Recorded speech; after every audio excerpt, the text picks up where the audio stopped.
बात है सन 1733 की। मालवा के शासक मल्हार राव भारत भ्रमण कर होलकर राज्य की राजधानी इंदौर लौट रहे थे। रात होने की वजह से उन्होंने औरंगाबाद के नजदीक चौड़ी ग्राम के एक शिव मंदिर में ठहरने का निर्णय लिया।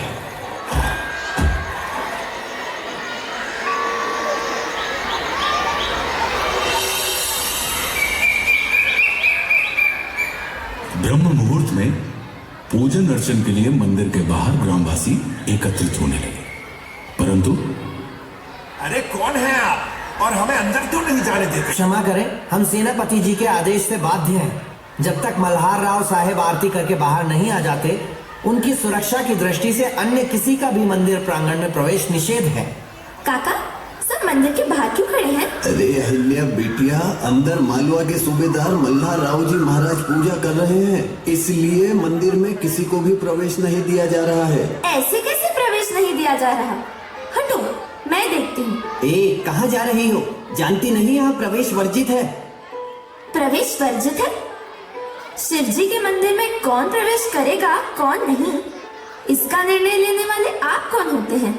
मैं तो प्रवेश करूंगी। सावधान बालिका, हमें आदेश है, मंदिर में बिना अनुमति प्रवेश करने वालों के प्राण ले लिए जाएंगे। तो आप अपने आदेश का पालन करें, किंतु हम तो प्रवेश करेंगे।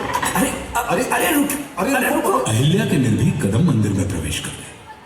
मंदिर में अचानक हुई इस हलचल ने मल्हार राव का ध्यान अपनी ओर आकर्षित किया और उनकी दृष्टि पड़ी एक 8-9 साल की बालिका पर। इससे पहले कि मल्हार राव कुछ बोल पाते, वो बालिका बोली थी। क्षमा करे साहब, क्या आप ही हैं मल्हार राव? कैसे राजा हैं आप? प्रजा को पूजा अर्चना से रोक रहे हैं, किंतु हमने क्या शिव जी पर केवल आपका अधिकार है? हम सब प्रतिदिन यहाँ आराधना के लिए आते हैं और आप हमारे ही गांव में आकर हमें ही मंदिर में प्रवेश करने से रोक रहे हैं। अरे बरे कुछ नहीं, आप हमें पूजा करने देते हैं या नहीं? अहिल्या, बाबा, बड़ों से बात करने का ये तरीका तो हमने आपको नहीं सिखाया। तो बाबा, भगवान शिव पर तो सबका समान अधिकार है। मंदिर के प्रवेश द्वार सबके लिए खुले रहना चाहिए ना? क्षमा कीजिए साहब, मैं मानको जी शिंदे, यहाँ का पाटिल। ये मेरी बेटी अहिल्या है, बच्ची है। इसकी नादानी के लिए मैं आपसे क्षमा मांगता हूँ। क्षमा किस बात की? अहिल्या ठीक ही तो कह रही है, भगवान पर सबका समान अधिकार है। वैसे बड़ी समझदार और निडर बेटी है आपकी। बालिका अहिल्या की निर्भीक व न्याय संगत बातों से मल्हार राव प्रभावित हुए बिना न रह सके। एक क्षण भी व्यर्थ न करते हुए उन्होंने मानको जी से अपने मन की बात कहलाई। मानको जी। जी साहब। हमारी इच्छा है कि आपकी पुत्री अहिल्या का विवाह हमारे बेटे खांडे राव से कर दिया जाए, अगर आपकी सहमति हो तो। यह तो अहिल्या का सौभाग्य होगा साहब। आप तो बस तैयारियां प्रारंभ करें।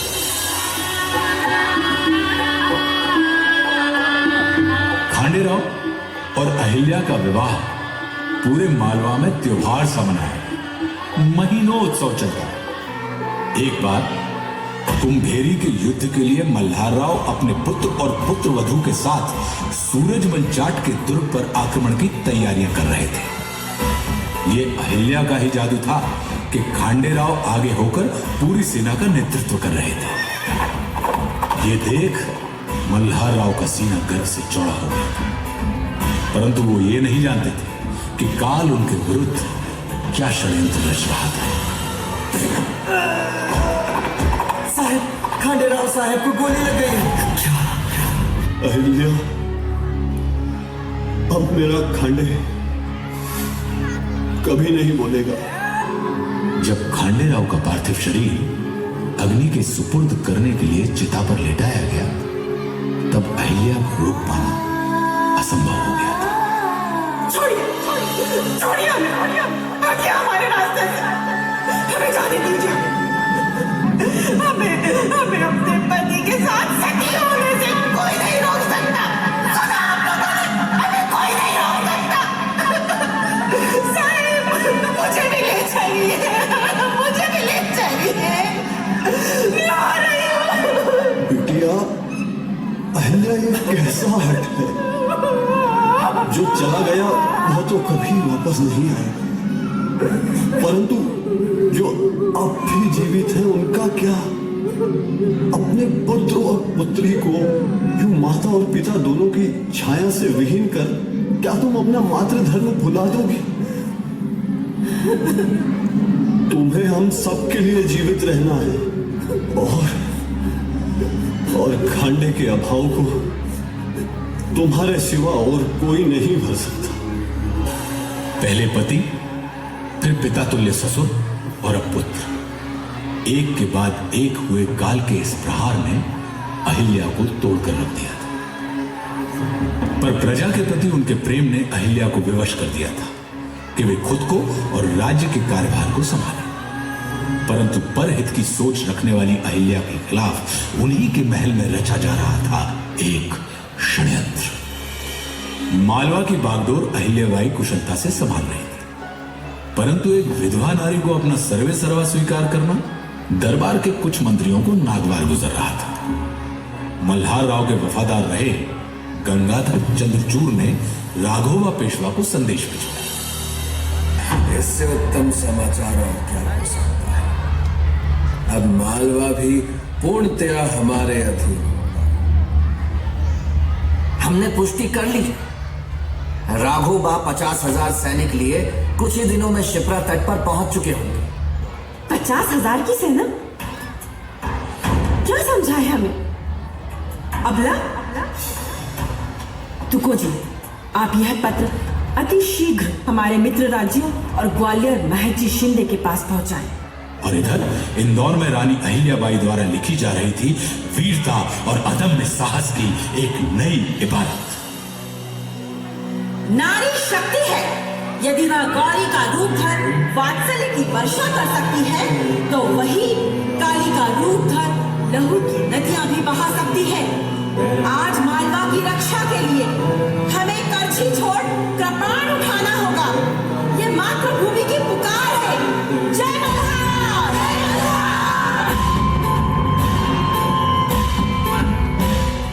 धन्य अहिल्याबाई गज कीर्ति किती सांगू, धन्य अहिल्याबाई गज कीर्ति किती सांगू, संसार चालवी भोग माता ही अशीच आमची आई, संसार चालवी भोग माता ही अशीच आमची आई. अहिल्याबाई, अहिल्याबाई, अहिल्याबाई,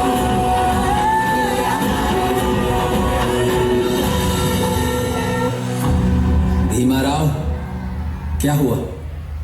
सभी राज्यों की सेनाएं पहुंची या नहीं? सेनाएं तो पहुंच गई है साहेब, परंतु परंतु क्या? परंतु साहेब, अन्य राज्यों के आने के बाद मालवा की सेना और अधिक शक्तिशाली हो गई। यहाँ तक कि अहिल्याबाई ने मालवा की महिलाओं को भी प्रशिक्षित कर युद्ध के मैदान पर उतार दिया है। साहेब, संदेशवाहक देवी अहिल्या का संदेश लाया है। आदरणीय पेशवा साहिब को मल्हारराव होलकर की पुत्रवधू का प्रणाम। आज तक ऐसा नहीं सुना कि कोई राजा अपनी ही प्रजा से युद्ध लड़ रहा हो।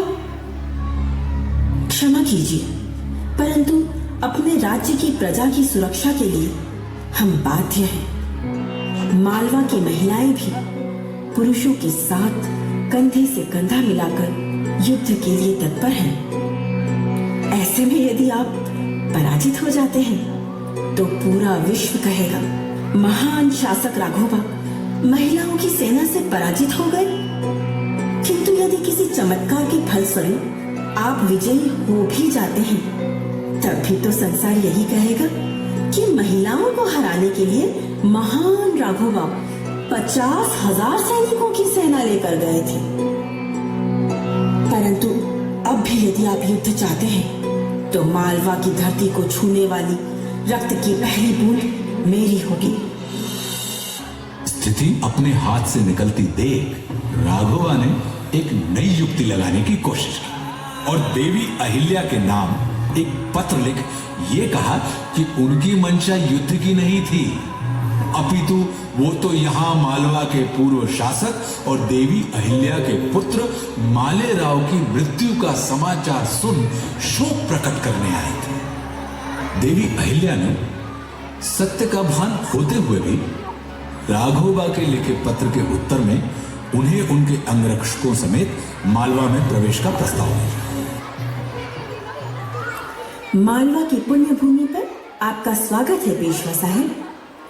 ये तो मालवा की जनता का सौभाग्य है कि आपके दर्शन हो सके, किंतु 50,000 सैनिकों के साथ आपके आगमन का समाचार सुन तो हर कोई यही सोच रहा था कि रक्षक अब भक्षक बन खुद अपने ही राज्य पर हमला करने आ रहा है।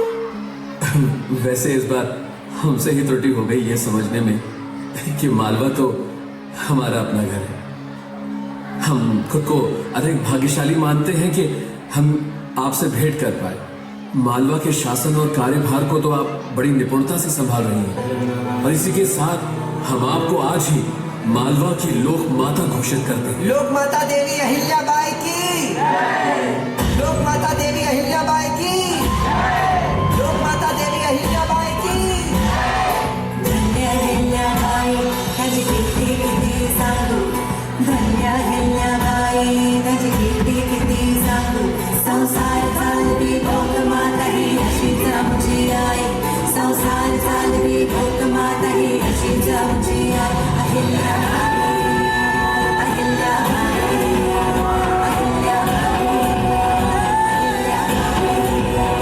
मात्र राघोबा नहीं, पूरे भारतवर्ष में कई ऐसे राजा हुए जिन्हें बिना युद्ध लड़े ही देवी अहिल्याबाई होलकर ने हार का मुंह दिखलाया। अपनी प्रजा के हित से ऊपर कभी किसी को स्थान न देने वाली देवी अहिल्याबाई होलकर ने 40 सालों के अपने शासनकाल में मालवा को वो 40 स्वर्णिम वर्ष दिए जिसकी बराबरी आज तक कोई नहीं करता। आज भी मालवा के हर व्यक्ति के मन में उनके लिए वही आदर और सम्मान है जो आज से तकरीबन 300 वर्ष पूर्व हुआ करता था। और पूरे इतिहास में देवी अहिल्याबाई होलकर ही एकमात्र ऐसी शासक हैं जिसकी प्रजा को उन्होंने ईश्वर माना और प्रजा जो उनके लिए ईश्वर तुल्य थी, उस प्रजा ने इन्हें मां का दर्जा दिया। इसलिए ये लोक माता देवी अहिल्याबाई होलकर के नाम से जानी जाती है। उनके सम्मान में आज भी पूरा मालवा अहिल्या उत्सव मनाता है। इंदौर की यूनिवर्सिटी और एयरपोर्ट को भी देवी अहिल्याबाई होलकर का नाम दिया गया है। ये थी कहानी मालवा की सबसे कुशल और सबसे लोकप्रिय शासक देवी अहिल्याबाई होलकर।